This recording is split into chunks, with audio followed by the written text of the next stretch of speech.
Hello, kindergarten, first graders, second graders, and third graders. It's Mrs. Hilliard here today in OT, and I'm here to show you what we are going to be doing for the week of May 24th. I have my warm-ups, I have a craft and writing task, and I have self-help skills. So we're going to get started. And this week for bin number 1, again, you won't need anything. We're going to do some strength training. So there are 3 exercises that we're going to do, and I know a lot of kids are struggling with wrist extension.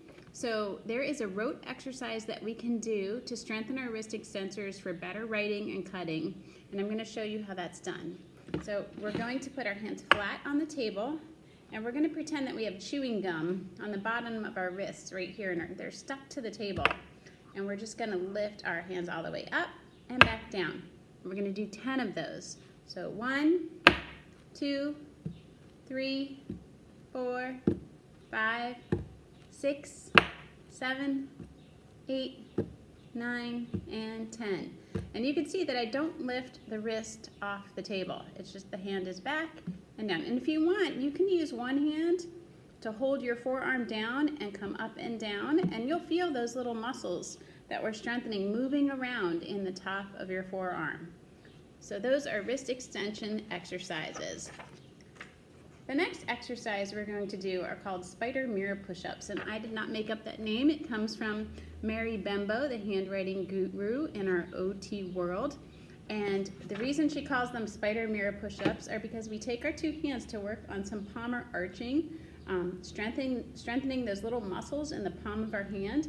So we're going to put our fingers like a spider on a mirror, and we're going to bring our fingers together and apart, and together and apart. And if you look closely, you can see why she calls them spider mirror push-ups. So we're going to do 10 of those together. Are you ready? 1, 2, 3, 4, 5, 6, 7, 8, 9, and 10. And you'll feel those little muscles working in your hand that you need for all of those fine motor skills we work on in school. The last exercise that we are going to do is radial and ulnar deviation. So that's actually a movement that we do in our hands, and it is that side-to-side movement. So you're going to put your hands flat on the table, and just like windshield wipers, you're going to move just your hands side to side. Don't move your forearm, just your hands. If you need to hold your forearm and do one hand at a time, that's okay. So we're going to do 10 of those. 1, 2, 3, 4, 5, 6, 7, 8, 9, and 10. And if you're having trouble moving your hand side to side, sometimes it helps to have a washcloth under your hand and pretend you're wiping the table like this. But remember, keep that chewing gum stuck to your wrists so that your wrists don't move off of the table. So those are our handwriting warm-ups for today. We're going to move on to bin number 2. We are going to make a Memorial Day craft. A beautiful wreath for our front door or somewhere in our house. You will need a paper plate and red, white, and blue construction paper. You will only need a half of sheet for each of those. So, and you will also need a black marker, scissors, and glue. And if you have it, a straight edge. I'm going to grab my black marker. It moved away from me. So it's always good to practice using a straight edge, and it really works on those two-handed skills, that bilateral integration. So the first thing we're going to do is cut out the middle of our paper plate, and it helps to buy those cheap paper plates that don't have a wax coating. If you have trouble cutting out the center of the circle, a grown-up might be able to do it for you by poking a hole in the middle of the plate and cutting up and around. But if you have this kind of plate, we're just going to fold it in half. And you can kind of see this line right here, this circle, when you fold it in half like a taco. I know we folded our frogs like a taco last week, so you have practice at this. And we're going to cut on this little rainbow line right here. So get your scissors.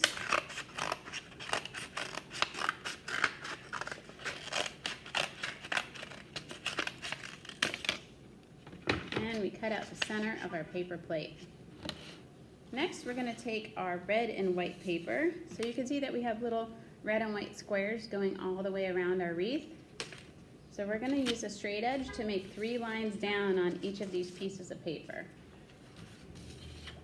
So grab your straight edge, and if you don't have one, you can just make lines down yourself. Make sure you're holding your marker the right way. You might need a cotton ball to put under these fingers to keep them down. 1, 2, 3, and then we're going to do that on the red paper. 1, 2, 3. Now we're going to take our scissors and we're going to cut on the lines. So again, thumbs up.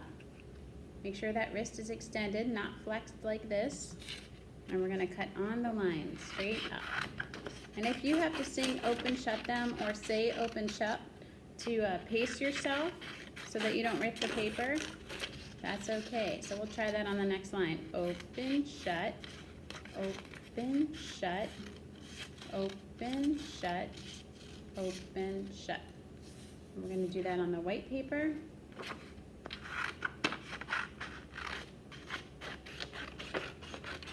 You probably don't need all of these stripes, but it's good to have extra practice cutting.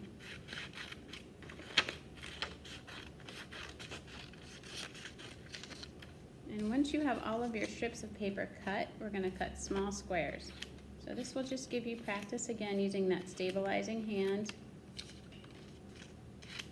And I would just probably only do 2 of the strips that you cut, and you can save your scraps for another day.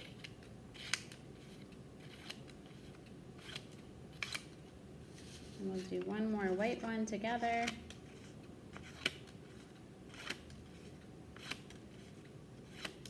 And then when you're done, you'll see you have a pile of red and white squares. So the next thing we're going to do is take our blue paper, and you can see on my wreath I have a bow. So we're going to practice folding. That's an important visual motor skill for us to have. So we're going to fold the blue paper in half.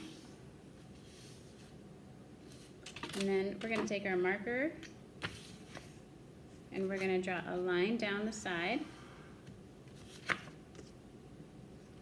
And then we're going to practice drawing a triangle. So you may need 3 points to connect if a grown-up's helping you.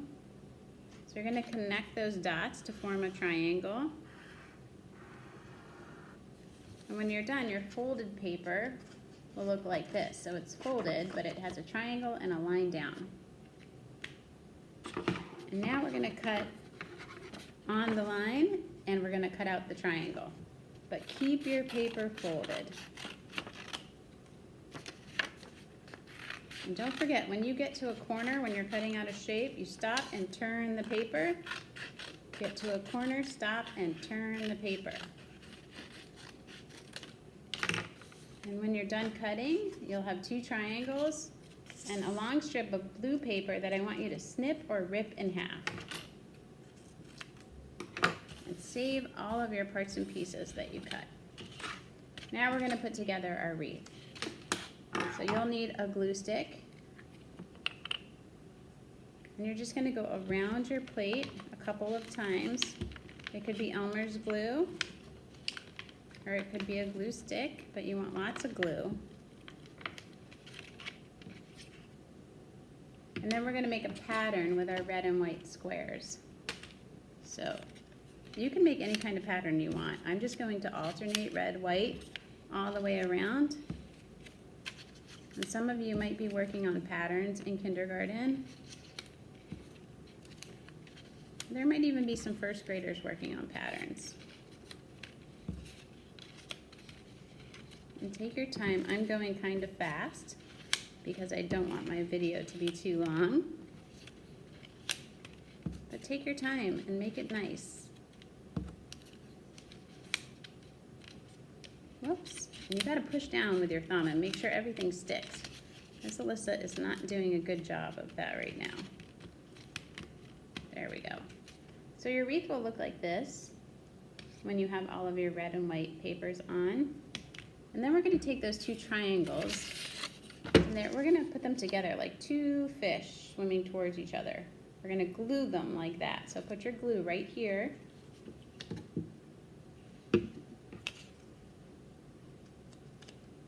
And you have a bow for the top of your wreath. So now you're gonna glue that bow on the top of your wreath.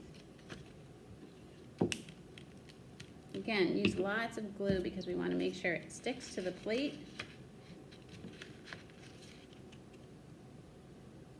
It's starting to look like a nice decoration for Memorial Day. And then we'll take those two ribbons that we cut and we're going to glue them on to the bow diagonally. Like this. And like this. And you really want to squeeze so they stick. And when you're done, you'll have a beautiful decoration. Very patriotic. We're going to clean up our mess and go ahead and grab your writing paper. And I will read you a poem that I found online for Memorial Day. It's called Proud by Lenore Hetrick. If I carry a flag and march with the band, and if I stand very tall, I hope I show that I'm proud of our soldiers and proud of the flag and all. So we want to say thank you to all of our soldiers and sailors that have fought for America. I'm going to hold this up here, and remember, you want to have good word spacing and keep your letters on the line. And you could see that I used my high-write paper this week, and you can see how that helps with letter sizing. And if you need to grab a space stick, to put down between each word when you're writing, that will leave a nice space between your words.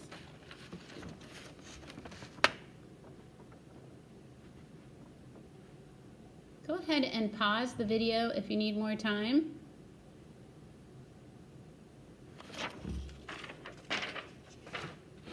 You guys did a great job with that. Now, we're always working on shoe tying and OT, so I'm going to let you guys pick in this next lesson coming up next week if you want to tie shoes or button small buttons. But those are two things that we really need to work on.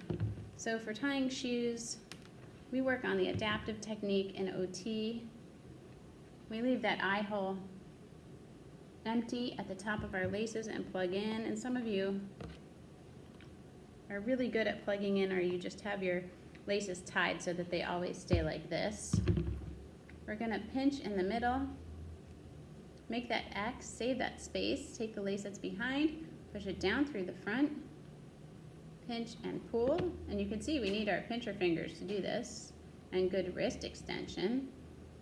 Make an X, take the lace that's behind, push it down through the center, pinch and pull, and you tied your shoe. And for little buttons, depending on where you are with this, you can put the shirt flat on the table in front of you. Make lots of room, and always make sure you line up your buttons so that they're not buttoned crooked when you start buttoning. And practice unbuttoning too. Unbuttoning is hard. You really need to use your stabilizing hand. If you're a lefty, use your righty. If you're a righty, use your lefty. Pick up the button almost like it's a coin and look for the matching hole. Push it into the hole and look on the other side and pull it through. And we'll do one more of those together. Take the small button, push it into the hole, pull it through. And you did it. Thank you so much for joining me today. I look forward to working with you in our next session. Have a great rest of your day.